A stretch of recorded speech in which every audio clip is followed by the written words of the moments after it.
This podcast is sponsored by Ramp. Are you the decision maker in your company? Consider this. For the first time in decades, there's a better option for a corporate card and spend management platform.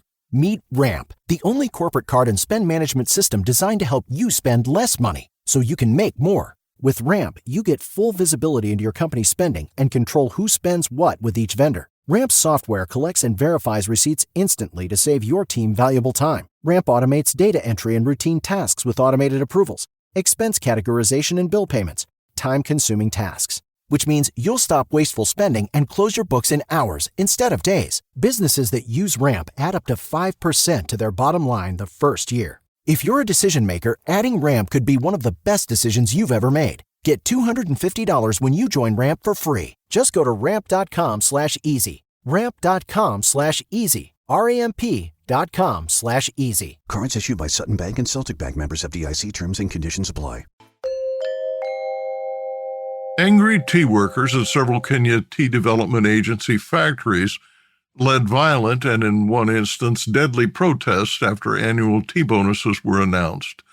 Others joyfully celebrated, earning thousands of shillings for their labor. The Nation reported approximately 680,000 small-scale growers will qualify for the estimated 37.1 billion shilling final bonus. That's about 287 million USD for sales through June. The 7 factories have yet to announce final totals. President William Ruto estimated KTDA earnings increased by 30 billion shillings and predicted farmers would earn a record average bonus of 70 shillings. The average, however, is far less. Tea exports set a record 1.4 billion, that's 181 billion shillings in sales in 2023, a $950 million increase from an outstanding harvest totaling 523 million kilos. A further 16.4 billion shillings was sold locally for a grand total of 197 billion shillings, which is about 1.525 billion USD for the entire crop. However, the improvement in farmers' payments this year is mainly due to the devaluation of the shilling, as dollar prices remained flat and a large surplus accumulated.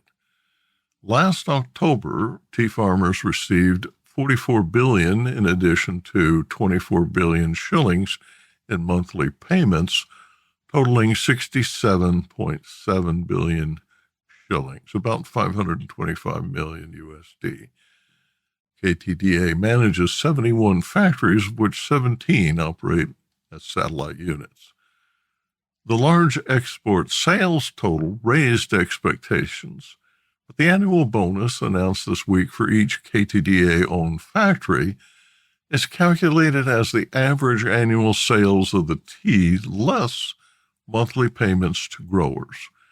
The cost of operations and factory overhead is then subtracted, and the remaining sum is distributed based on how many kilos each grower contributed to the total. About 45 million kilos of tea from roughly 225 million kilos of green leaf remain unsold. In Bomay County, a 28-year-old protester was killed and 2 others seriously injured when anti-riot police fired on looters who breached the Mogogo Sikh factory gate in Kirinyaga County, where hundreds of tea farmers took to the streets rejecting a 46 shilling per kilo bonus. Growers carried signs reading, "Reject the peanuts," and "Kwani ni Maai," which in Kiswahili translate, "Is this a payment for eggs?"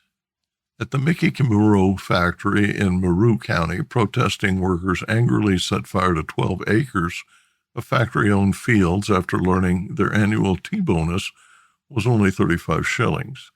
The factory board chair, Stephen Katheri, told Business Daily, quote, "Since last year, we have not sold Orthodox tea and are stuck with 786,000 kilograms worth about 353 million shillings at the warehouse.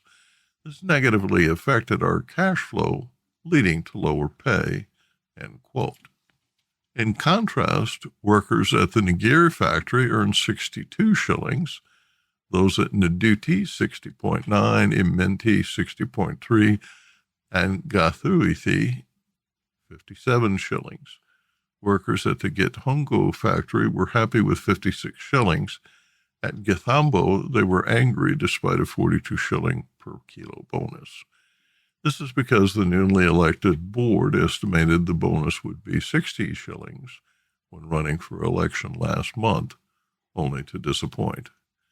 The bonuses at factories west of the Great Rift Valley were meager, with workers at 8 factories earning less than 25 shillings.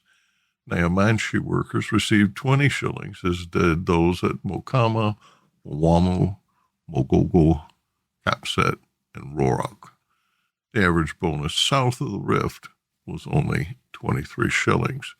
Quote, the west of the rift has been affected more by the building up of stocks due to the minimum price, and its factories are the ones paying the lowest bonus, end quote, writes Alfred Najaji, the former managing director of KTDA Managerial Services. Quote, there are a few exceptions like Momo, which has a high-quality culture, so its pay is the best in the West and even beating some of the factories in the East, said Najaji. Nyankoba's 22,000 growers will be paid a 40 shilling bonus per kilo of green leaf sold by the factory, an increase of 5 shillings from the 35 shillings they earned from last year's crop, but nowhere near the hundreds of shillings per kilo in final bonuses that were paid to growers in past years. Sri Lanka's Wages Board, a division of the Labor Department, has mandated a 35% increase in minimum daily base salary, reversing a suspension ordered by the country's top court. Plantation companies opposed an earlier increase from 1,000 to 1,700 rupees per day. Tea and rubber plantation workers will now receive 1,350 rupees daily for harvesting minimums established for their respective industries. The new mandate includes a daily allowance of 350 rupees for tea estate workers. To earn the minimum, workers must pluck between 18 and 20 kilos per day, depending on the estate and region. Tea workers may also earn an additional 50 rupees per kilo for exceeding the, quote, normal yield, end quote, per section. The yield per harvest round varies by section and field. Shaded fields, fields within a rain shadow, and fields with limited access to water yield less tea than the norms established over time. The Wage Board's previous gazetted rate of 1,700 rupees did not account for these variations and did not encourage attendance. Planners argued that the higher minimum wage would lower the daily amount plucked. The Supreme Court agreed and suspended the implementation of the 70% rate increase, challenging the Wages Board to resolve the issue. In August, the Wages Board voted 14-3 to republish the Gazette to address the court's concerns. Workers were pleased that the allowance brought the total to 1,700 rupees from the 1,000 daily minimum mandated in 2021. The new rate was effective September 10th. The Daily News reported that MP Udavel Suresh, General Secretary of the Lanka Jatika Estate Workers Union, quote, expressed his gratitude to President Ramil Wimrasengi for extending the fullest support in achieving a minimum wage of 1,700 rupees. The president said the increase was necessary due to raging inflation, which eroded workers' ability to buy food and fuel for kitchen stoves and heating.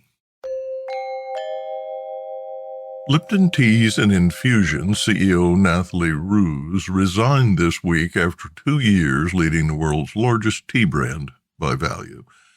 In a release announcing her decision, the company cited, quote, personal reasons in agreement with the board, end quote. In a LinkedIn post, Roos said she had decided to turn a new page.